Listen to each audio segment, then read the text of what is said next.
everyone, it's Brandy from Brandy Burrow Astrology, back with Ellie Adams for another Forensic Astrology episode about Rebecca Shaeffer's death.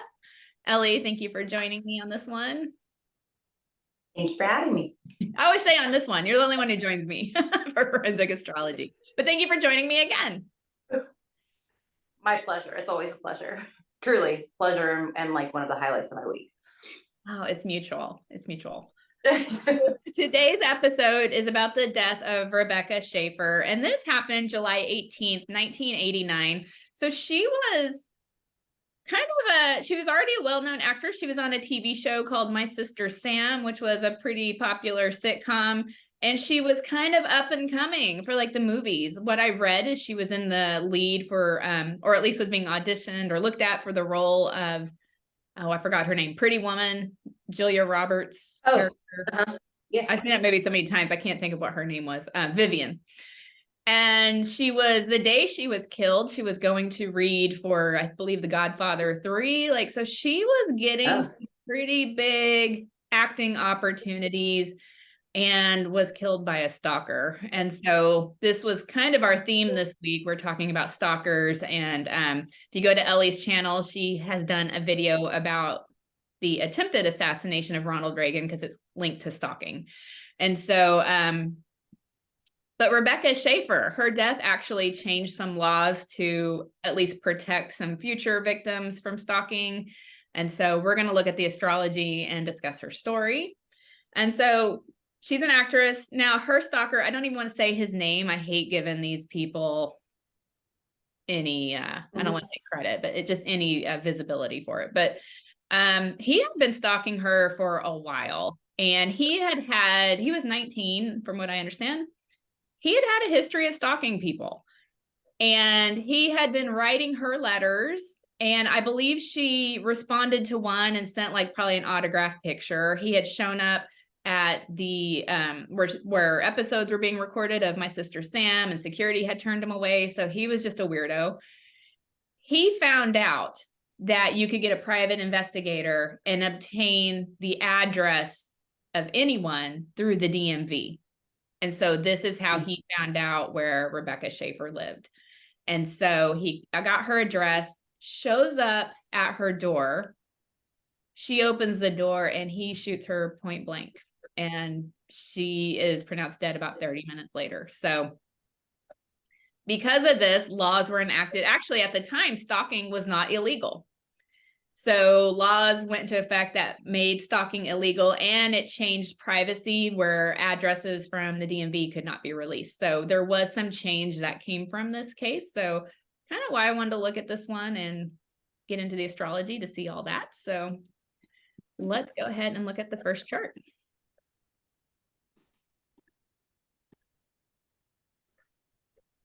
Sorry, I didn't have it ready. There we go. How's that? Good. It was huge. Okay, so this is the time he shows up at her house and shoots her. Sorry to be so direct, that's just what happened. This was 10:15 in the morning in West Hollywood. And Ellie, what stands out to you about this chart? What stands out to me? Okay, the almost full moon, exact sun at 26:02 Cancer, moon at 25:48 Capricorn. Definitely stands out. As does the moon in the fifth house. Like, it seems like when she was, fifth house is like the pleasure house, enjoying yourself. Even things like acting and entertainment could be found here, right? So you said she was on her way to go read lines. Yeah. I mean, to me, that's very literal of what she was going to do, and it's in the sign of Capricorn. It's fucking work, right? Like, and that's why she had answered the door. She was expecting the script to be delivered to read that day and getting ready to go. And so, yeah, it's actually, you see fifth house when things like entertainment or entertaining, performing. Yeah, that particular thing, I was like, oh, that's interesting. And then the full moon, they can be wild, unpredictable. like a release sometimes of energy. And Yes. yeah. Now Rebecca Shaeffer would be represented by Mercury in this chart because the ascendant is Virgo, ruled by Mercury. And it's right there. We have another Kazemi, right there with the sun. So it's a very strong Mercury. To me, it just gives it some visibility, access. Absolutely. Absolutely. And these roles, this is also the 11th house of like long-term goals, among other things. But that is one of the things that this that this house, areas of life, this house deals with. And it sounds like what she was going after were some big roles that would have probably, they were probably a part of her long-term goals, I would think. Maybe not those specific roles, but roles that were big like that. Yeah, going from like TV sitcom to movies. Not that, I mean, being in sitcoms is pretty prestigious, but advancing the career, if you will. Yes. Yes. Yeah. Now the perpetrator, the murderer, he is in this chart. We're looking at the traditional ruler of Jupiter because he would be the 7th house, which is in Pisces. And that Jupiter in detriment in the 10th house in such a public area. Mm-hmm. And what I hate about this is that it's in Gemini, it's in Mercury sign. And so there's something about, how do I want to put this? Like, opening the door and like, just, because when we look at like the reception, there's something about maybe at the very beginning, maybe she doesn't realize. I don't know. Yeah. Yeah. Yes. No, I see what you're saying. Yeah. Yeah.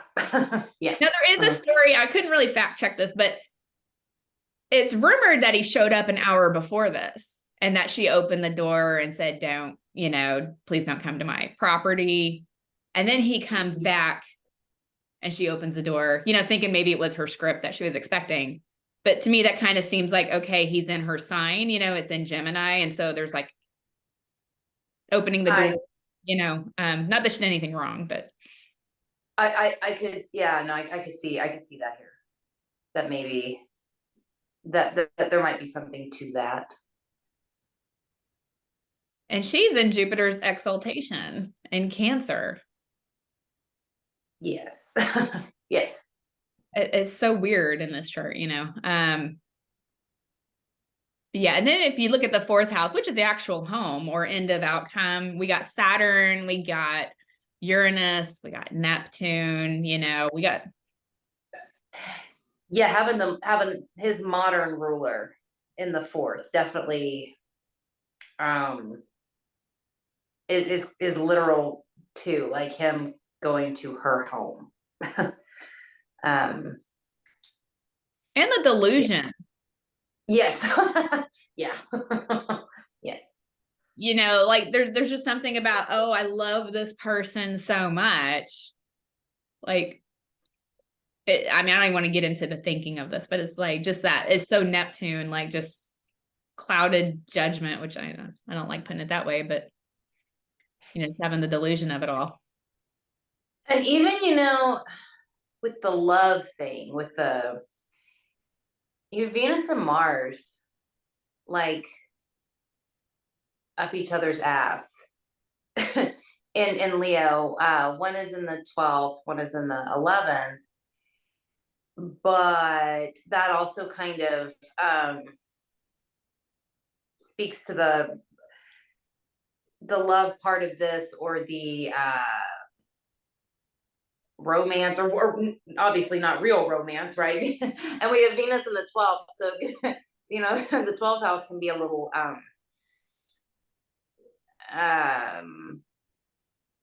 delusional at times. Absolutely. And he is said to have been really upset by one of the last roles he saw her in, which I think it was a movie. It's scenes from The Class Struggle in Beverly Hills. I haven't seen that one, but she was in, acting in it. And she was in bed with an actor, in a scene. And that enraged him, seeing her in bed with someone, you know, even though it was fiction, but that's, He you didn't know, like. it's a very 12th house. 12th house is murky sometimes. You know, I don't know. That Yeah. Yeah, definitely. It definitely can be. Yeah. and it's where, you know, it's traditionally ruled by Pisces. So we get a lot of the same Pisces type. I would say, you know, every sign has like well-developed traits and some Yeah. underdeveloped traits. You know, we can find some of the underdeveloped stuff going on here. Yeah. Yeah. Some of the lower vibrational qualities of, yeah. Yeah. Now, here's what's interesting in this chart. We got Chiron in the 10th house. We saw this in the Reagan chart, Yes, we did. you know, Yes, we and, did. you know, it really does feel like, you know, Chiron is like a trauma, but with some healing, right? And so the laws that were put into place after this to help prevent, you know, this happening to anyone else, I really feel like it's a Chiron in the 10th house thing. Yeah, I think it definitely, yeah, especially with the stuff, even like with the Reagan assassination attempt, that the Brady bill, the and even the insanity defense being tweaked by yeah, I mean, like it wasn't as easy to claim that. Not that it was ever necessarily easy to begin with, but you know, it was made more difficult. Some states did away with it completely. Is there anything else about this chart, or do we want to go on to the chart of the actual death time? Let's look at the chart for the actual death time.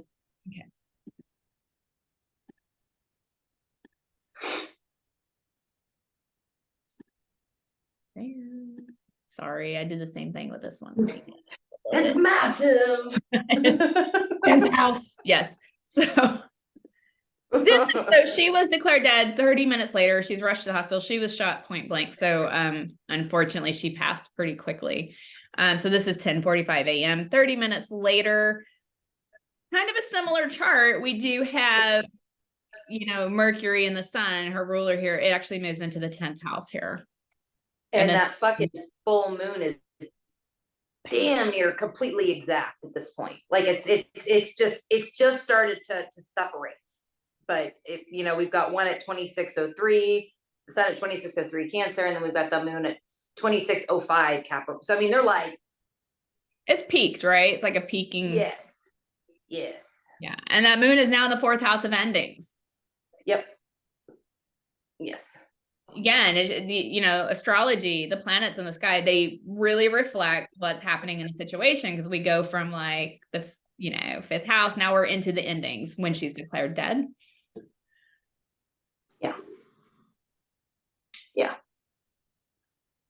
Yeah. And then, you know, we got Jupiter now right on that midheaven almost, you know, it's about 3 degrees. It's tight, you know, kind of tightening up here. Her killer did get life in prison. No parole. So there, you know, he did get put away. Was he caught immediately? So I'm going from memory. So not immediately, but pretty quickly. Okay. I was gonna say with his traditional ruler on the midheaven like that, it seems like it wouldn't have been too far away. Yeah, it was the next day. He actually got arrested because someone reported a man running through traffic on Interstate 10. And so police respond. Yeah, he was not acting right. He clearly had some problems. But yeah, the next day he was arrested. Yeah, it gives him a lot of visibility too here. So yeah, I was thinking there's no way this motherfucker was like on, like they didn't know for like weeks who did it, or you know. He wasn't hiding. Yeah, which is like such a 10th house saying, like in plain sight. Like he's running on a highway, you know, like running down I-10, some crazy shit. Oh my gosh. Yes.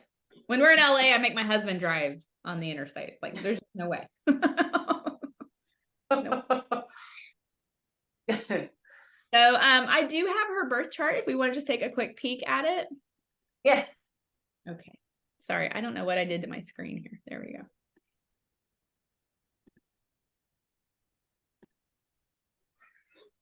We actually had a pretty good birth time here. Or no, we did not have a birth time. I'm sorry. I got mixed up with another one. This one, there's no birth time. So don't look at the houses, but I thought it'd be interesting to at least see her planets. Okay. Scorpio sun. Again, don't look at the houses. This is just a 12 a.m. chart. Now her moon is in Capricorn. You know, the moon's in okay. She's killed. Just wanted to see the placements there. Now she's got she's got like Jupiter in Virgo. She's got Mercury retrograde.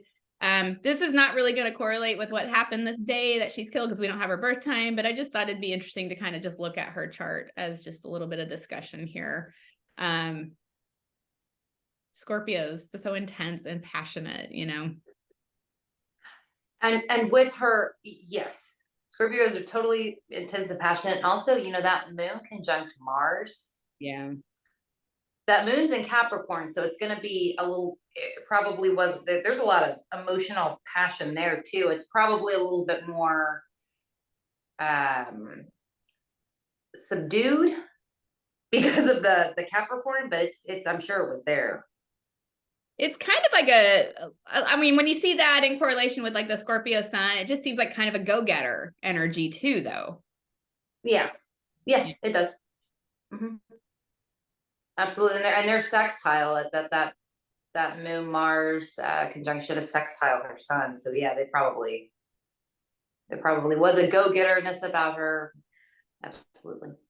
Yeah. Now she is about I'm trying to do the math when she passes away. I think she was. Oh, I thought you were going to say how old she'd be today. Yeah, she's 21 at the time of passing, but yeah, so young. So young.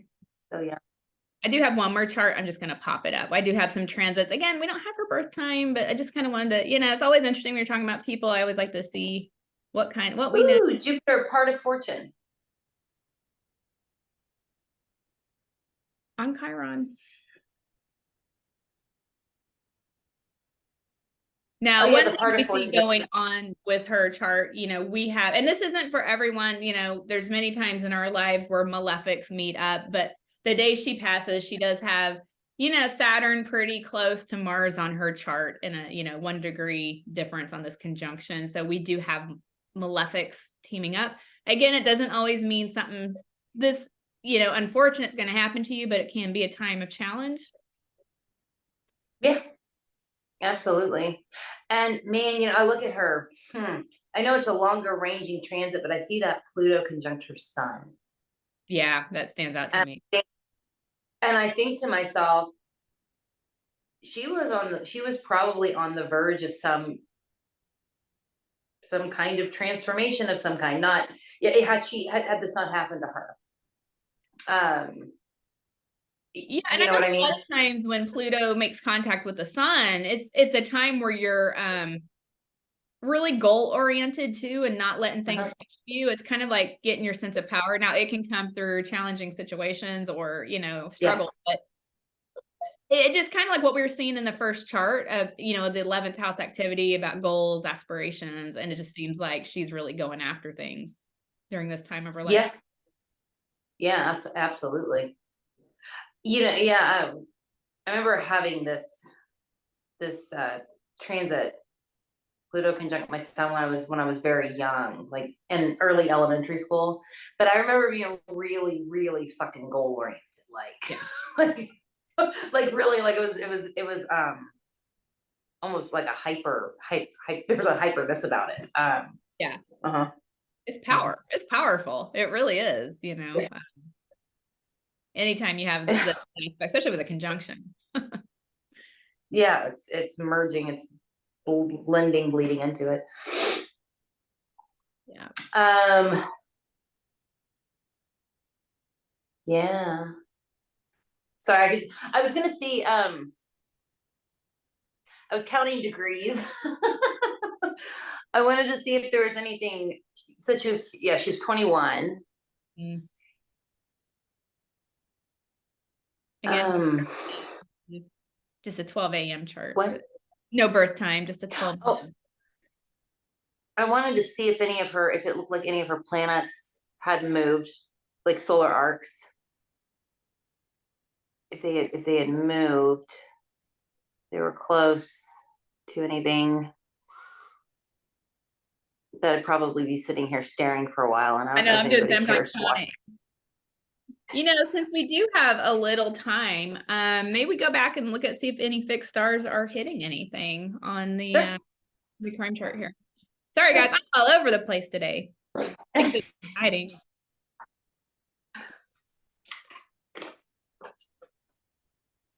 Let me find it. There we go.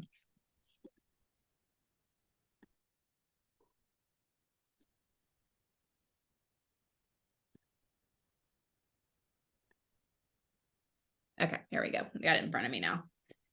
So, Okay. I don't know. I want to take that 26 degrees Cancer. Okay, I'll do the 25. I'll look at 25 and 26 Capricorn, since in the other chart it was already 26.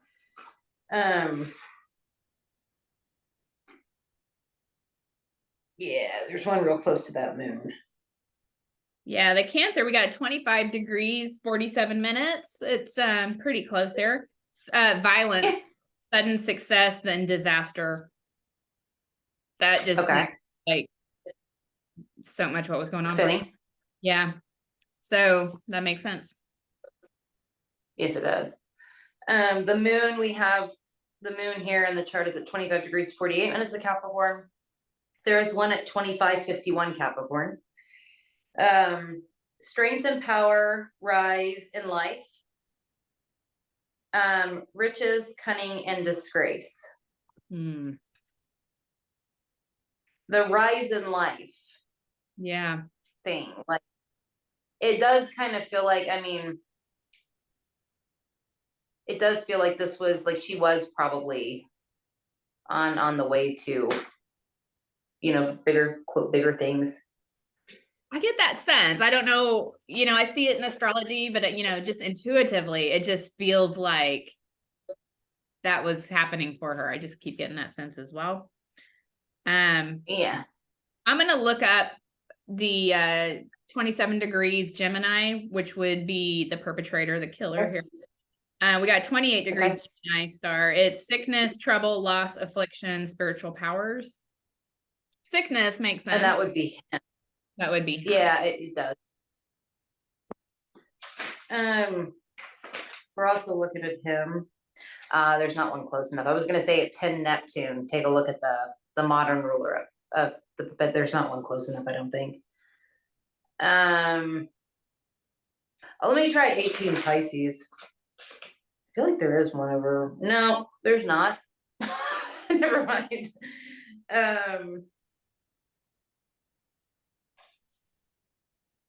What about 18 Virgo? Yeah, I was looking at that. We have a 15 degree and a 21. It's about 3 degrees each way. Would you count it? Let me see what 21 degrees says. Criticism, perseverance, control, lack of imagination, honors, undesirable associates, mental illness, happiness turns to despair, natural disasters or catastrophes. Yeah, it's fitting for what happened to her because of how he was. Mm-hmm. Yeah. Yeah. Very tragic. She's young. So it's senseless, you know. But you know, there was change that came from this that probably protected a lot of people going forward. Because I mean, can you imagine like today's age, like having access to addresses through DMV with, you know, all the attention people get now, you know, like it would be like, oh my goodness. Horrifying. Absolutely fucking horrifying. Let's look at, is there one at 10 Cancer? That Chiron? Let's see. There's one at 9:06, and then there's one at 11:13. Let's start with the 9. Let's see. Acute sensitivity, creative imagination, artistic skills, writing, injuries to feet. Okay, what's the other one? I'm not really sure what the fuck that has to do with anything. I'm at a loss. I have seen this fixed star in natal charts before. Like if someone has a planet 9 degrees Cancer, not everybody, but I have seen where their individuals have trouble with feet or like injuries or like certain prone to certain. Yeah, I've seen that though. I just wanted to put that out there. Random fun fact. That's very interesting. Mm-hmm. The other one is hunting, besieging towns, the revenge of princes, trouble, disgrace, sickness, loss of fortune, affliction, and danger to knees. Interesting. Mm-hmm. Revenge of princes. Loss of fortune, affliction. That is interesting. Yeah, I have to sit with that one for a minute. You guys have any thoughts on that? Comment below. So there you have it. Just a quick forensic astrology episode. There was something about her that came up on Facebook when I was scrolling one day, and I was like, you know what, this would be a good chart to look at. And I don't know what I want to say here. It's just, such a tragic event, but that led to change to help other people. It's always, it's, I don't want to say it's good, but it's like nice to have like some change or something good come from something bad sometimes. And so I just wanted to look at this one. So if you like this video, give it a like, subscribe, let us know your thoughts in the comments if it's positive or helpful. If you're offended by a bad word, you don't really have to put anything down about that. But I was gonna say somebody didn't like the way that I spoke. I tell you, me and Ellie speak the same language. Thank God. Ellie, where can everyone find you? Y'all can find me on YouTube at Let's F with Astrology. You find me on Instagram at Saturn Season Astrology, and my website is saturnseason.com. And Brandy, where can you be found? Wow, I can be found right here at Brandy Burrow Astrology or my website, brandyburrowastrology.com, Instagram and Facebook as well, Brandy Burrow Astrology. So find us, keep in touch. Go to Ellie's channel, watch her video about the attempted assassination on Ronald Reagan. It's very interesting, and we'll see you guys next time.